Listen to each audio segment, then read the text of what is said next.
안녕하세요. 저는 30 후반의 여자입니다. 봄도 지나가고 이제는 완연한 여름이 찾아온 것 같은데요. 따스하고 푸르러야 할 제 마음은 왜 이리 춥고 싫은지 모르겠어요. 인생 선배님들께 뭐라고 화소연이라도 해보자는 마음에 솔직한 저의 사연을 공유해 보겠습니다. 저는 3살 연상의 40대 남편과 함께 살고 있습니다. 결혼한 지는 올해로 4년차가 되었는데요. 둘 다 바쁘게 일을 하다가 허겁지겁 결혼을 해서인지 마음먹는 대로 아이가 쉽게 들어서지는 않더라고요. 그래서 아직까지 저희 부부는 자식이 없고 강제 딩크족으로 주변 어른들께 소개를 하면서 살고 있습니다. 안 그러면 왜 애를 안 낳고 여태 그러고 있냐는 따끔한 훈계를 너무 많이 들어야 했거든요. 저희 남편과 제가 허겁지겁 결혼을 했던 4년 전, 그때는 정말 정신이 하나도 없었어요. 사귀고 있던 남편이 갑자기 결혼 얘기를 끄집어내는 바람에 전 그제서야 전에 없던 결혼 생활을 해보기 시작했었죠. 둘 다 30대 중반에 들어서 있던 때였는지라 결혼 생각이 아예 없었던 것은 아니었지만 뭐에 쫓기듯이 우리 결혼하는 건 어때? 당장. 한 3개월 정도만 준비하면 바로 되려나? 라면서 물어오던 남편의 태도는 분명 쫓기던 상태가 분명해 보였습니다. 그런 남편의 말에 저는 당연히 거절을 했었죠. 무슨 결혼을 콩붙듯 후다닥 해치우려 하는 남편의 태도가 미래의 배우자로서 마음에도 안 들고 또 그리 성에 차지 못했었기 때문입니다. 하지만 결국 저희가 그렇게 결혼을 했어요. 남편이 제게 결혼을 서두르려는 이유를 솔직하게 고백을 한 덕분이었는데요.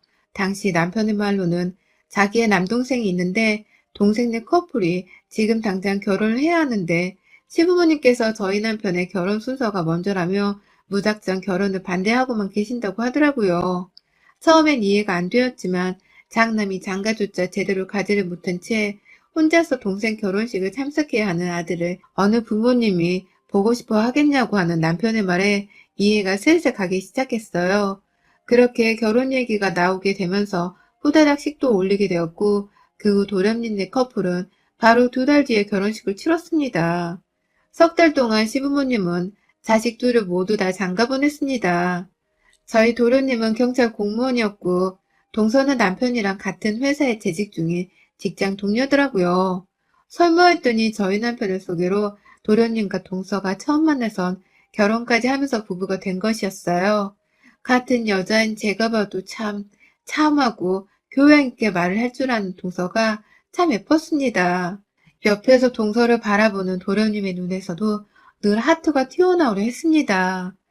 게다가 시댁에서 만나면 저를 먼저 챙겨주고 밥을 먹더라도 저한테 먼저 말 한 번을 더 걸어주며 어색하지 않도록 해주려는 두 사람의 태도가 고맙기도 했어요. 결혼을 하고 나서 제게 잘해주는 도련님네 부부를 보면서 저도 점점 결혼이 더 좋아져갔죠. 하지만 결혼 1년 차가 지나가면서부터 엉뚱하게도 저희 남편과의 묘한 신경전이 시작되었습니다. 정확히는 남편의 바람기를 의심하기 시작한 겁니다. 저희 부부가 애 없이 맞벌이로 지내고 있다 보니 평소에 친구를 만나거나 시댁에 가려고 해도 금, 토, 일요일 말고는 시간적 여유가 별로 없었습니다. 시간이 있다 해도 일하다 와서 힘든 상태였기 때문에 누구 하나 먼저 나가자는 말을 쉽사리 하지를 못했었죠. 그런데 하루는 남편이 문자 한 통을 받고서 집 밖으로 나가더라고요. 누가 봐도 문자를 보낸 사람이 밖에서 불러냈기 때문에 나가는 꼴이었는데 남편은 제가 눈치를 채지 못했다고 생각을 한 건지 밖에 쓰레기 좀 버리고 올게. 좀 답답하네. 라면서 굳이 음식물 쓰레기를 다 차지도 않은 그 봉투를 들고 나가더라고요. 그러더니 남편이 무려 40분 정도를 밖에서 시간을 보내다가 집에 들어왔습니다. 집 앞에 있는 쓰레기 버리는 곳에 갔다 오려면 겨우 1분, 오다 가다 이웃들을 만나 수다를 떨었다고 하더라도 겨우 5분에서 10분이면 족할 일이었는데 저희 남편은 무려 40분을 밖에서 배회하다 들어왔어요. 어딜 다녀오는 길이야? 쓰레기 버리러 간다며? 라고 물어보는 제 말에 남편은 쓰레기 버리고 왔지. 답답하다 했잖아. 잠깐 동네 산책 좀 하고 왔어. 라면서 아주 당당하게 이유를 댔습니다. 너무 당당하게 얘기를 하니 저도 제가 가진 의심이 긴가민가 하기 시작했고, 그래서 별일이 아니었을 수도 있겠다며 웃어넘기를 했습니다. 하지만 그날 밤새도록 잠을 제대로 잘 수가 없더라고요. 제가 젊은 적에 사랑과 전쟁 같은 프로그램을 너무 많이 봐서 그런가? 혹여나 이 남자가 신혼이 지겹다면서 그 사이 딴 여자랑 바람을 피우러 나간 건 아닌가 싶어서 의심을 하게 되었고, 결국 그날 남편의 핸드폰을 몰래 들춰봤어요. 그리고 저는 카톡의 마지막 화면에 띄워져 있는 동서를 봐버렸죠. 동서가 제 남편한테 뭐해? 나 산책하고 싶어. 라고 문자를 보내왔더라고요. 지 남편을 놔두고 마누라랑 있는 제 남편을 불러낸 것입니다. 너무 기가 막혀서 자다 말고 그 문자를 본 채 남편을 깨웠어요. 그러자 남편은 자기 핸드폰을 뒤진 거라면서 불같이 화를 냈고 당장 제 손에 들린 자기 핸드폰을 뺏어가더니 너 뭐 우부증 같은 거 있냐? 라는 말을 남기곤 작은 방으로 가서 잠을 자더라고요. 좀 더 신중하게 남편의 뒤를 캤어야 하는데 오두방정을 떨면서 남편을 깨워 흔들어댄 저의 실수였던 겁니다. 결국 그날 저는 남편으로부터 오히려 핸드폰을 뒤진 의부증 여자 취급을 당하며 미안해, 내가 실수했어. 라는 사과를 먼저 해야만 했고요. 남편도 빨리 그 상황에서 벗어나고 싶긴 했던지 다시는 그러지 마. 내가 설마 재수씨랑 바람이라도 피웠다고 생각하는 건 아니지? 내 동생 마누라랑 당신이 그렇게까지 저질스럽지 않길 바라본다. 라면서 제 탓인 걸 다시 한번 확인을 시킨 채 사과를 받아줬어요. 기분이 전혀 개운하지도 않고 좋지도 않고 불편한 것만 한가득이었습니다. 동서를 생각하면 이도저도 정말 남편 생각이 나서 미칠 것 같았죠. 그날 후로부터 남편은 몇 번이고 퇴근을 하고 나서 저를 둔 채 혼자 산책을 하겠다고 집을 나섰고요. 가장 길게 자리를 비웠을 때에는 거의 1시간 반 정도를 비우기도 했었어요. 어딜 갔다 왔냐 물어보면 남편은 산책을 하고 왔다며 대답을 잘 해줬었는데 그것도 지속이 되니 또 의심하는 거야, 나를? 라면서 거들먹거렸고 그 바람에 저는 또 혼자 꿍해질 수밖에 없었습니다.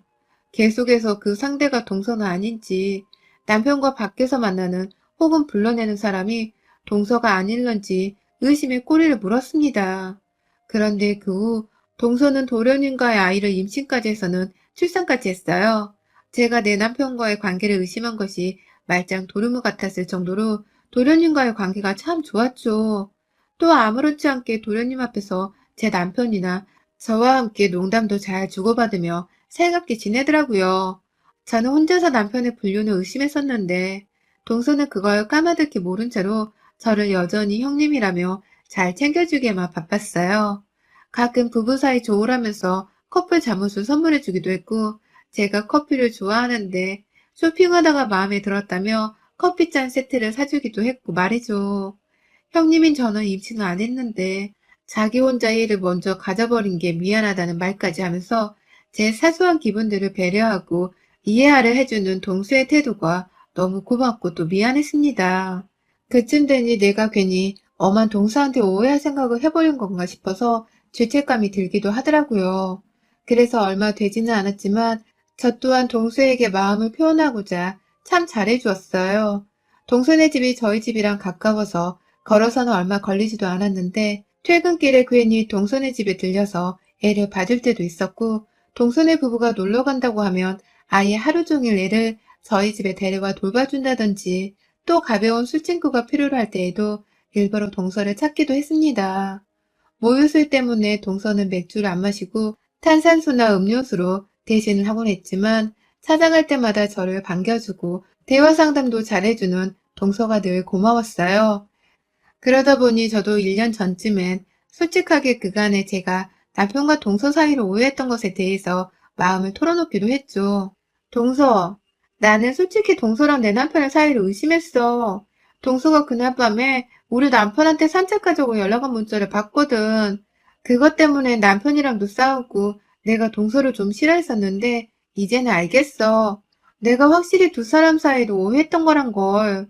라고 말을 하니 동서가 한참 제 얘기를 듣다가 눈물을 보였습니다. 형님, 저 때문에 두 분이서 싸우신 거예요? 전 그런 줄도 모르고 저도 그날 기억해요. 그날 야근하는 남편한테 문자를 보낸다는 게 그만 아주버님께 실수로 보내버릴지 뭐예요. 근데 전 아주버님이 문자를 씹어서 당연히 제가 문자를 잘못 보낸 줄 아셨다고 생각을 했어요. 라고 말을 하는데 그제서야 퍼즐이 맞춰지더라고요. 동서가 잘못 보낸 문자였을 뿐 내 남편은 진짜로 동네 산책을 하다가 집에 좀 늦게 들어왔던 거라고 말입니다. 그날 후 저는 좀 더 동서에게 마음을 솔직히 털어놓으며 부부 사이의 고민도 아낌없이 공유를 했어요. 나이가 내일 모레 40인데 아이가 아직도 없어서 고민이 된다는 말도 했고 혹 남편이 나를 여자로 보지 않아서 아이를 가지려는 것에 적극적이지 못한 게 아닌가 하는 속마음을 비춰내기도 했죠. 그러면 동서는 그럴 이유 없잖아요. 아주버님도 형님만큼 힘드신데 남자라서 표현을 잘 못하고 계시는 걸 수도 있어요. 두 분이서 너무 스트레스 받지 말고 함께 이겨내가야죠. 라면서 조언을 해주었어요. 어째 저보다 나이가 어린 동서였지만 저보다 어른스러워 보이는 동서의 태도가 참 고마웠죠. 그렇게 저는 동서의 조언을 받들면서 좀 더 남편을 이해하고 알아가려고 애를 썼습니다. 부부끼리 젊은 시절 데이트를 하듯이 풋풋한 시간을 가져보는 걸 추천한다는 동서의 말에 남편이랑은 좀 더 데이트를 자주 해보려고도 했죠. 퇴근 후 영화관에서 만나 영화 보고 밥을 먹고 들어간다든지 주말에는 꽃구경부터 눈구경 등 계절에 상관없이 함께 데이트를 하는 시간을 자주 가져보고자 했습니다. 그럼에도 간간히 남편은 저에게 소리소문 없이 혼자 산책을 나간다거나 야근을 하면서 집에 늦게 들어온 적이 있었는데 동서와의 상담으로 점점 제 마음이 치유가 되고 있어서 그랬는지는 모르겠지만 더 이상 남편을 의심하지 않게 되더라고요. 산책을 했다고 하면 그런가 보다 싶었고 야근을 했다 하면 또 그런가 보다 싶었죠. 오히려 부부끼리 데이트를 하고 지내다 보니 연애 때와 같은 잔정이 차오르는 듯 했고 남편도 마찬가지였는지 저에게 먼저 1박 2일 캠핑 여행을 가자는 제안을 해왔습니다. 가까이 있는 곳으로 차를 끌고 가 쉬다가 오자는 취지였죠. 그간 데이트를 해왔어도 어디 제대로 놀러가서 진득하게 놀아본 기억은 잘 없었는데요. 남편이 그런 제안을 해주니 얼마나 고맙던지요. 당장 알겠다고 오케이를 해놓고서는 주말 내내 일정을 비워뒀고요. 준비하면서 저는 저대로 동서한테 자랑도 했었습니다. 우리는 놀러 간다고 유치한 자랑질을 한 게 아니라요. 남편이 저를 생각해서 먼저 데이트를 가자는 성의를 베풀어 줬다며 감격에 겨워 행복하단 말을 한 것이었죠. 제 말에 동서도 어머 형님 잘 됐네요. 제가 뭘 했어요. 연애 때처럼 데이트를 자주 해보는 게 정말 효과가 있더라니까요. 라고 말을 하며 기뻐해 주더라고요. 그런데 설레는 마음으로 여행짐을 싸고 있던 금요일 밤 남편이 좀 늦는 겁니다. 전화를 해도 전화를 받지 않고 문자를 넣어도 제 문자를 읽지도 않더라고요. 이 사람이 지금 뭘 하는데 일이 소식이 없나 싶어서 당황하던 중 저는 혼자서만 여행을 갈 준비를 다 마쳤고요.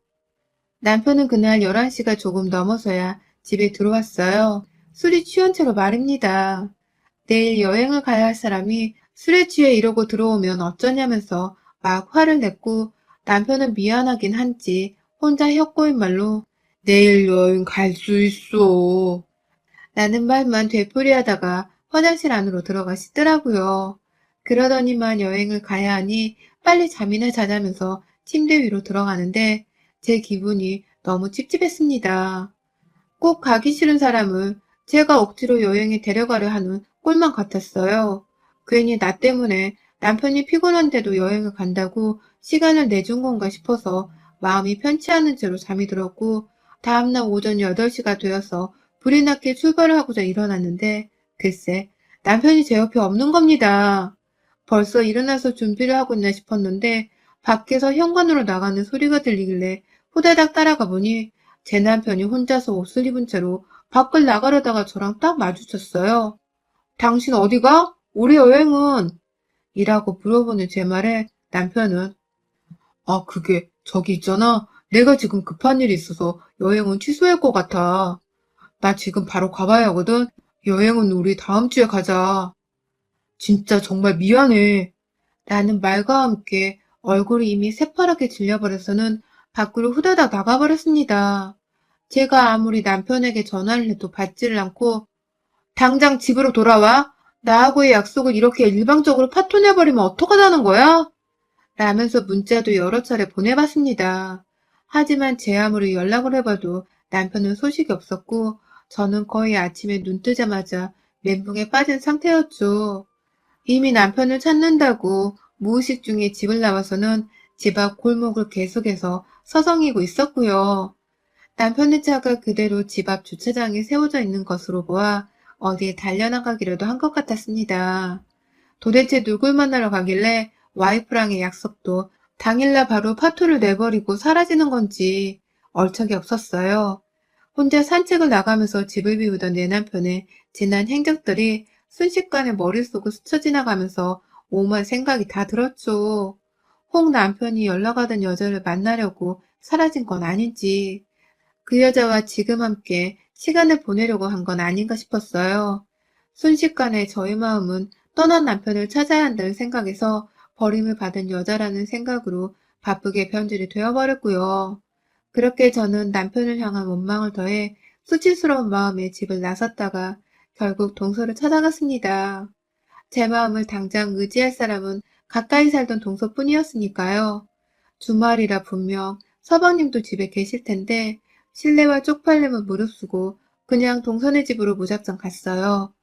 가서 내가 한 풀이라도 좀 하면 도련님도 그렇고 동서도 그렇고 제 편이 되어줘서 제 욕이라도 신랄하게 받아줄 것 같았거든요. 멍 때리고 걷다가 어느새 도착한 동선의 집 앞에서 저는 무작정 노크를 했습니다. 집에 애가 있어서 벨 누르지 말라고 적혀있는 스티커를 보고 그 와중에 제 딴에는 동선의 애를 배려한 것이었죠. 한참 노크를 하자 안에서는 동서가 누구세요? 라고 불러댔고 저는 차마 대답할 힘이 없다며 현관 앞에 쭈그려 앉아버렸어요. 자꾸 불러도 밖에서 대답이 없으니 동서가 현관 근처까지 나와서는 또 누가 장난치는 거야? 라면서 말을 하더라고요. 아무래도 그 비슷한 시기에 동네 꼬맹이들이 남의 집 배를 누르면서 장난을 쳐왔던 것 같아요. 그런데 동서가 그 말을 도련님께 하고 있는 줄로만 알고서 자리에서 일어나 동서를 부르려고 했는데 굉장히 낯익은 목소리가 들려왔습니다. 그런 건 다음부터 확 경찰에 신고를 해버려. 라고 옆에서 누가 단호하게 말을 하더라고요. 순간 저는 제 남편의 목소리인 줄 알았어요. 너무 비슷해서 혹 하려다가 도련님이나 남편이나 형제라서 목소리가 비슷하겠거니라고 생각을 하며 무시를 하려 했죠. 그러자 곧이어 그래야겠어. 나는 동서의 대답과 함께 두 사람이 동시에 현관에서부터 멀어져 갔습니다. 그리고 저는 정말 혹여나하는 마음에 다시 한번 손에 쥔 제 핸드폰으로 남편에게 전화를 걸었고요. 동선이 집안에서 들려오는 벨소리와 거참 진짜 귀찮게 하네. 라는 동서의 비명이 섞인 짜증의 목소리를 듣고 나서야 100% 확신하게 되었어요. 저 집안에 들어가 있는 남자가 도련님이 아닌 제 남편이라는 것을 말입니다. 다시 한번 노크를 했어요. 이번에는 그냥 놓치지 않겠다면서 의심만으로는 절대 끝내지 않겠다면서 무작정 그 집에 노크를 하기 몇 초가 지났으려나 동서가 나와서는 누구냐고요? 라면서 걸걸한 목소리로 소리를 지르다가 뒤에서 남편이 나타나서 내가 열어볼게. 라며 황급히 문을 열었는데 그 맞은편에는 제가 서 있었고 남편은 순간 문을 닫으려고 발악을 했습니다. 발부터 집어넣고 문이 닫히는 거 막고자 한 저는 남편이 억지로 닫으려 하는 문에 발이 껴서 아프다며 거짓 소리를 질러버렸고 놀란 남편이 뒷걸음질을 치는 틈을 타서 문을 열고 동선의 집 안으로 들어왔습니다. 애는 방 안에서 울기 시작했습니다. 딱 서방님만 집을 잠깐 비운 사이였어요. 자주 주말 출근도 한다더니만 아무래도 그날도 출근을 하느라 집을 비우는 바람에 자기 마누라가 자기 형이랑 뭔 짓을 하고 있는지를 모르는 듯 했습니다. 당신 여기서 뭐 하는 거야? 나라 여행까지 파토 내고서 한다는 짓이 겨우 이런 거였어? 내가 그렇게 무슨 사이냐고 물어볼 땐 잡아떼더니만 결국 동서랑 그렇고 그런 사이였던 거야? 당신 입으로 말도 안 된다고 했던 그 관계를 하고 있었던 거야? 라면서 들어가자마자 남편의 싸대기를 한 대 갈겨버렸습니다. 그러자 남편은 오해야. 재수 씨가 애가 아프다고 해서 내가 급하게 챙겨준다고. 라면서 그 와중에 조카 핑계를 대고 있었습니다. 그런데 남편은 하나 간과한 것이 있었어요. 치가 지금 현관문 밖으로 나오면서 무슨 옷을 입고 있는 줄을 모르고 있었던 겁니다. 분명 우리 집에서 아침에 나갈 적에는 검정색 딱 달라붙는 트레이닝복을 입고 있었으면서 동서의 집안에서는 제 남편이 글쎄 트렁크 팬티만을 입고 있었습니다. 제가 단 한 번도 사준 적이 없던 처음 보는 트렁크인데 허리쯤까지 바지가 쏙 내려와 있는 걸로 봐서는 제 동생의 속옷을 급한 대로 입은 것 같았습니다. 하다 지 동생 마누라 앞에서 동생 팬티까지 입고서는 뭔 짓을 하고 있었는지 같이 시간을 보내고 있었더라고요. 그래놓고 조카가 아프다니 어디서 그런 말 같자는 거짓말 하고 있냐 말입니다. 지 새끼가 우니 달래야 한다면서 방 안으로 도망치듯 들어가려는 동서의 뒷덜미를 잡아 끌어당겼어요. 뒤로 자빠진 동서가 허리 부러진 사람 마냥 뒷짐을 지며 아프단 비명을 질렀는데 그 모습에 제 눈깔이 한 번 더 뒤집어지고 말았습니다. 제 앞에 드러누워 있는 동서의 가슴골이 훤히 보였습니다. 옷을 급하게 입다가 나온 건지 티셔츠에 달려있는 단추가 하나도 잠겨지지가 않아서 제가 그만 동서의 가슴까지 다 보고야 만 것입니다. 그럼 그 소리는 제 남편도 이걸 이미 다 봤다는 거잖아요. 드러누운 동서도 자기 가슴이 훤히 나와 있는 게 신경 쓰였는지 옷가지를 주섬주섬 거리는데 저는 그런 동서의 얼굴을 향해 달려들었어요. 동서 몸뚱이에 올라타서는 머리채를 쥐어잡고 얼마나 휘잡으며 물어 뜯었는지 모릅니다. 뒤에서 남편은 그저 말리겠다고 난리였고 저는 저대로 두 년놈이 나를 속이고 그간 오래도록 바람을 피워왔다 생각을 하니 속이 뒤틀려 구역질까지 해대면서 가만 안 두겠다며 동서를 만신창이로 만들었어요. 결국 그날 저는 동서네 집에서 동서가 도련님이랑 애기랑 찍은 가족사진까지 칼로 찢어버리는 만행을 저질러줬고 그러면 안 되는데 애기 앞에서 니네 엄마가 니네 큰아빠랑 불륜을 저질렀어 이 자식아 라며 고함을 지르듯 훈계를 했습니다. 본인들이 생각해도 잘못한 줄 알겠는지 남편은 그만하라며 애원하다가 힘으로 저를 데리고 집을 나서려고 했는데요. 아쁘싸. 도련님이 집에 오셨더라고요. 원래대로라면 남편이 여행 간다는 말에 배알이 꼴려서 우리 남편을 부른 동서의 부름에 집에 와선 짧게나마 잠자리만 가지고서 헤어지려고 했었는데 갑작스런 저의 방문으로 인해서 예상보다 더욱 오랜 시간을 동선이 집에서 머물면서 제 행패를 말리느라고 현장에서 미처 대피를 하지 못한 겁니다. 제 시각에 집에 도착한 도련님과 딱 맞닥뜨리자마자 남편은 왔어? 와이프가 술을 좀 마셔서 라면서 모든 걸 제 탓으로 하려는 듯이 저를 끌고 나가려 했고 저는 도련님께 눈물을 흘리면서 말했네요. 당신은 와이프 관리를 잘했어야지. 그 오랜 시간을 당신 형이란 마누라가 바람을 피우는지도 모르고 매번 그렇게 주말이면 일하러 자리를 비운 거야? 도련님, 이 년놈들이 바람을 피운다는데 도대체 어떡하냐고요. 라면서 존대를 썼는지 반말을 썼는지도 모르게 한참을 사실을 말했습니다. 찢어진 가족 사진을 보고 충격을 받은 건지 도련님도 한참 가만히 서 있기만 하다가 얻어맞은 자기 마누라의 상태를 보고는 장난이 아니다 싶었는지 아무 말을 건네지 않은 채 저를 붙잡고 있는 제 남편의 손을 떼어주었습니다. 설마 자기 형편을 드는 건가 싶었는데 조용히 제 남편을 보던 도련님이 곧이어 아주 강력한 주먹 한 방을 남편에게 날려버렸습니다. 결국 도련님도 저의 말을 믿어주기로 한 것이었죠. 저희 남편과 동서는 같은 회사를 다니면서 각자의 파트너를 두고서 더러운 썸을 타왔던 두 사람이 결국은 각자의 파트너를 향해 시샘까지 하는 단계에 이르렀었나 봐요. 그러니 남편도 결혼한다는 도련님들을 따라서 저와 결혼을 한 것이었고 또 동서는 저하고 여행을 간다는 남편이 샘나서 여행 당일에 제 남편을 자기 집으로 불러들이는 개같은 짓을 벌인 것이었습니다. 결국 둘이서 자신의 배우자들에게 최선을 다하기는커녕 오히려 뒤에서 은큼한 생각을 가지며 상대의 배우자를 탐할 궁리만 하고 살았던 것이더라고요. 그걸 저는 진지하게 눈치를 챘음에도 불구하고 동서가 하도 저한테 살갑고 따뜻하게 굴어주길래 철저히 동서를 믿어보기로 하면서 의심하던 마음을 접었던 거고요. 결국 이렇게 어마무시한 배신을 당하게 되면서 저희 집구석에서 맞바람을 피워대던 두 년놈들은 동시에 이혼을 당하게 되었습니다. 저는 저대로, 도련님은 도련님대로 각자의 배우자와 이혼 소송을 하게 되었고요. 서방님은 차마 자기 형이라서 위자료를 달라는 소송을 못하겠던지 그냥 시댁에서 연을 끊어버린 채 동서한 대에도 보여주지 않은 채 혼자 도망치듯이 애를 데리고 독립을 하게 되었는데요. 저는 달랐어요. 동서녀인 저한테 저질러온 그 두 얼굴의 만행이 너무 열불이 나서는 가만히 있을 수가 없었습니다. 위자료 소송을 걸어버린과 동시에 이 두 년놈들이 다니고 있는 회사를 찾아가서는 한바탕 엎어버렸네요. 도련님한테 맞았던 그날 남편은 흠씬 두들겨 맞고서는 쫓겨나자마자 시댁으로 도망쳐서 지내고 있는 상태였거든요. 시댁도 발칵 뒤집어져 난리가 났지만 아무도 아들을 때리지는 못하고 그냥 숨겨둔 채로 저하고 도련님의 눈치를 보던 중이었고요. 남편을 생각할수록 너무 분한 마음에 남편 하나를 먼저 조지겠다는 생각으로 남편의 회사를 가서는 같은 회사를 다니고 있는 동서도 가만두면 안 되겠다면서 부서까지 찾아다니며 개판을 피워댔습니다. 그리고 결국 그 회사에서 살아남은 사람은 단 한 명도 없게 되었답니다.